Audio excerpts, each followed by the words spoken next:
Hey, how's it going? This is kind of weird. I'm like in an empty room, but I'm still teaching sort of normally. I wonder if everyone can hear me on the other side. That's quite embarrassing. Oh well. I wanted to give you guys an actual lesson, something that's recorded because we're not having live lessons, but I wanted to give you guys something that would actually be somewhat similar to what we would normally do for normal classes, so that you guys had a chance to feel something resembling normalcy, or at least that's the hope. And today we're going to cover adjectives. So we've already gone through nouns, pronouns, we've already gone through verbs and verb types, so let's continue on through our parts of speech. And right out the gate, the definition of an adjective, which is something that modifies a noun or pronoun. So when you think adjective, think that it's modifying a noun or pronoun. Also, a great way to think of it is if it answers the question, what kind, which ones, how many, or how much. So if you're looking at a particular noun or you're looking at a word and something is telling or answering what kind or which, then it's an adjective, okay? Also, all these slides are going to be provided on Teams for you guys to check out later, so if I move a little bit too quickly, you can always pause the video so that you get the information that you need. And you can also check the slide on Teams just to make sure. But I'll try to make sure that I'm not too much in the way for you guys. Adjectives are going to be known as, or they fall under the classification of what are called modifiers. So basically, any word that provides further information or changes the word or provides detail to it, it's a modifier. Okay, and adjectives are going to fall into that modifier category. The red button or the red light usually means recording. This is good to know. So, we just look at this particular sentence here. Carrie read an interesting story. So, first things first, we do it the same way. We identify our verb first, which is going to be read. Put a line here to separate out so we can break everything up. Read is going to be an action verb, and we do have something being read here, which is receiving the action as a direct object. So we'll turn it into a transitive verb. But we have this word here, interesting. Now, interesting is doing something in a sentence. It's actually telling us what kind of story. So because it's telling us what kind of story and story we know to be a noun, it's functioning as an adjective describing story. So that's how kind of like the question sort of thing. What kind of story or which story? An interesting story. So interesting is providing that detail. You'll notice too that and is also providing that detail for us. And is also an adjective, but it has its own little classification here. Okay. Let's take a look at another one. The recent article has that information. Okay. So we have has as being our verb. It's also going to be a transitive verb because it has information as a direct object. So we actually have a couple here, but specifically we have article and we have something telling us which article, or even more so, which information. So which article? The recent article. Which information? That information. That is going to be a particular kind of adjective, but it is still an adjective. Okay. So here we would be saying that recent is modifying article, and that is modifying information. It's telling us which, or it's telling us what particular kind. And that gives us an indication that we have an adjective there. Let's do another one. Kent owns those surfboards. You just drop in and just smack the lip, whoop-ah, drop down, snap, ah. So we look, say again, here's our verb, owns. It's a transitive because we have surfboards as a direct object. Okay. What is those doing in here? Well, it's telling us which boards. So because it's answering the question of which surfboards, it must be an adjective modifying surfboards. Okay. Always following those same steps. Notice how I still start off by identifying my verb because it separates my sentence out for me. It's fine for some of these smaller sentences, but when those sentences get really long and complicated, breaking things up a little bit for us just kind of makes it a little bit easier to digest, I would say. Ah, interesting. So now we have, instead of a which, we have a different one. So first off, Wendy paid $50 for the jacket. Paid is our verb. What's receiving the action of being paid? Dollars. How many dollars? Ah, we have something that's telling us how many. So 50, because it's telling us how many dollars, is going to be an adjective here. So which or how many? Right? Which or how many is going to be those questions that you always keep in mind. And I want you to think in terms of answering those questions. because it's going to help with when we talk about adverbs a little later on. And you'll get some additional practice on this today too, with your in-class assignment after the video. Much space was devoted to our R word. How much space and which R word? Much space and then for our word. Notice how this is a possessive pronoun. Possessive pronouns technically function as modifiers. So we wouldn't necessarily call them adjectives right out the gate. I'd be more inclined to call this a possessive pronoun, but technically possessive pronouns are modifiers. Now keep in mind that adjectives can come before or after the noun or pronoun that it modifies or describes. Okay? Most of the time, they're going to come before. Like 9 times out of 10, they're going to come before. But every so often, you'll have situations in which your adjective actually comes after the noun that it's modifying. So if we look at older cards are found on the table, okay, we'll notice that we have a word that's answering the question of which cards, the older cards, it's coming before, because most often you're going to see adjectives before a noun. Tall players and intelligent coaches were interviewed by the interested reporter. So we have which players, tall players, which coaches, intelligent coaches, which reporter, interested reporter, right?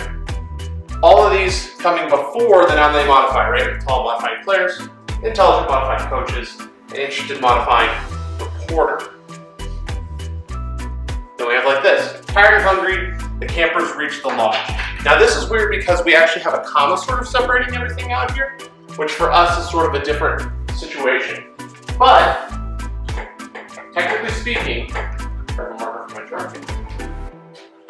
tired and hungry is providing clarification for campers. It's telling us which campers. So it is functioning as adjectives, even though we have that comma here that's sort of separating everything out, right? We can take this same sentence, though, and arrange things a little bit differently, like this. The campers, tired and hungry, reached the lodge. Notice how now we have those same modifiers, still modifying campers, but coming after. Which is why that which and how many really helps out in these situations. This is very uncommon to have it happen this way, but it does happen. All right, keep that in mind. So there are a couple different types of adjectives as well. One of those different types is known as a proper adjective. So you actually have a proper noun that's providing further clarification on something.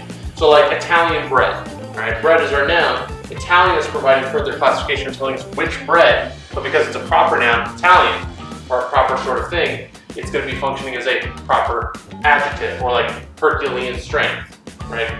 Minus touch, right? Minus touch meaning that it's kind of like an idiom saying that anything that they come in contact with or something that they have influence on makes money, right? Midas was blessed or cursed with the touch of turning anything to gold, and then that caused problems for him. And then of course, my favorite, Canadian tuxedo. What's a Canadian tuxedo? That's a Canadian tuxedo. We have a Canadian dress, I guess, denim dress, and then my boy Justin Timberlake rocking the denim jacket, jeans, and the denim hat, so he's killing it with his Canadian tuxedo. I mentioned earlier that the and was a adjective. It is. They're actually some of the most common adjectives. They are called articles. All right, so a, and the are articles.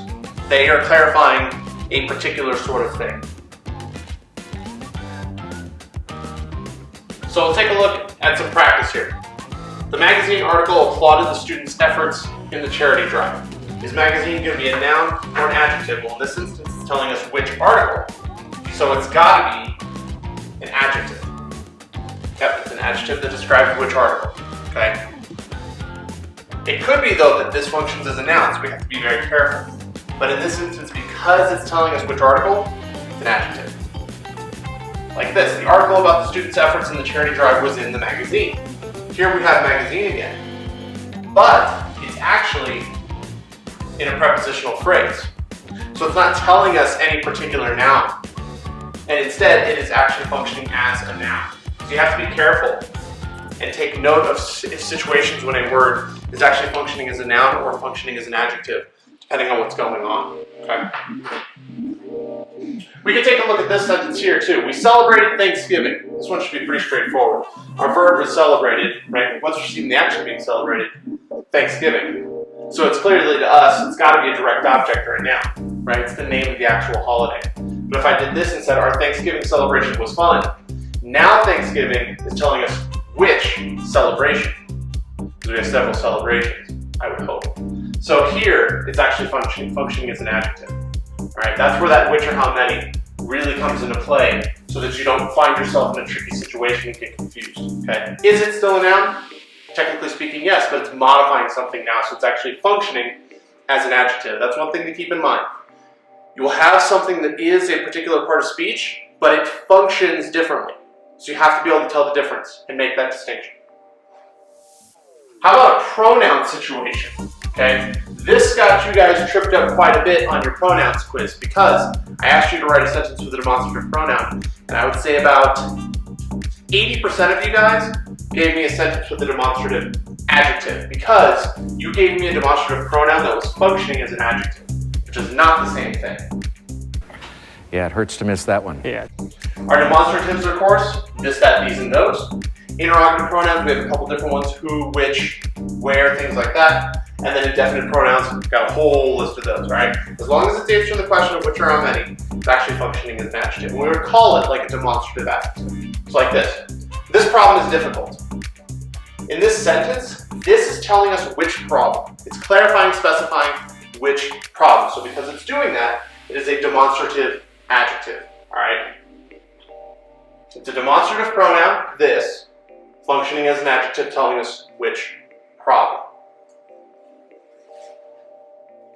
I could take this same situation and change it up a little bit and say, this is difficult. Now, I have this actually as the subject of my sentence, and it's not telling me which of anything. It's actually replacing a noun. So here, this is as a pronoun, because it's taking place as a noun, and it's not modifying anything, all right? This problem versus this, all right? It's the difference between one word, okay? If you're one of those people that skims a little bit when you read, one word makes all the difference. You've really got to pay attention. Some are funny. Now we have an indefinite pronoun, okay? It's occurring here and replacing a pronoun, replacing a noun, so it's as a pronoun. But if I were to say, some people are funny, it's telling us which people. So because it's telling us which people, it's actually going to be an adjective. It's really paying close attention to where and what it's doing in here. Again, asking those questions, all right? Is it answering the question of which or how many? In this instance, it is.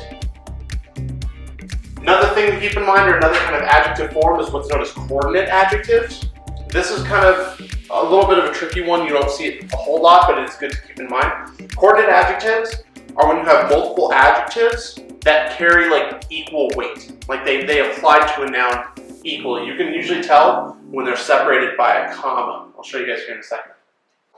So if we look at this particular sentence here, we have bald and we have angry, both modifying emu. And because they're modifying it equally, like they have equal importance in the sentence, it's going to be separated by a comma. So it's bald equally and it's angry equally in terms of its modification. Okay? To figure out whether or not an adjective is coordinate, what you would do is reverse their order or try to put a word and in between it to see if it still functions, right? So we have the bald and angry emu nibbled on the bacon. Doesn't seem like it sounds too crazy here. Or the angry bald emu nibbled on the bacon, right? Because they have equal importance, putting the and between them or switching the order doesn't do anything weird to the meaning of the sentence. It still is clear, all right? If we look at something like this, my mother bought me a new ceramic mug, okay? That sounds like it makes perfectly good sense. If we try to treat it as coordinate, my mother bought me a new and ceramic mug. It just doesn't sound quite right. It sounds like it's more important that it's a ceramic mug that happens to also be new. So ceramic has more importance because it's right next to it, whereas new is less important in this instance, right? And if we were to reverse it, my mother bought me a ceramic new mug. You see how that just doesn't sound quite right? It sounds like it's more important to designate that the mug is ceramic than it is that it's new. And that's how you can tell that it is not a coordinate adjective. So that's our lesson for today. All right, make sure you guys do the practice on adjectives in the forms assignment. And that is all I have set for you guys. Tomorrow, we'll get into adverbs, and then we'll do a bit of additional practice. They'll have an adjectives and adverbs quiz on Friday, in addition to your Animal Farm Chapter 3 reading, so make sure you're keeping up with that. Thank you guys for watching, and I appreciate it. Hopefully you guys enjoy this particular process of getting notes as opposed to like just getting a slideshow or something like that. But anyways, yeah, if you guys have any questions, reach out, and I'll see you guys later. Bye.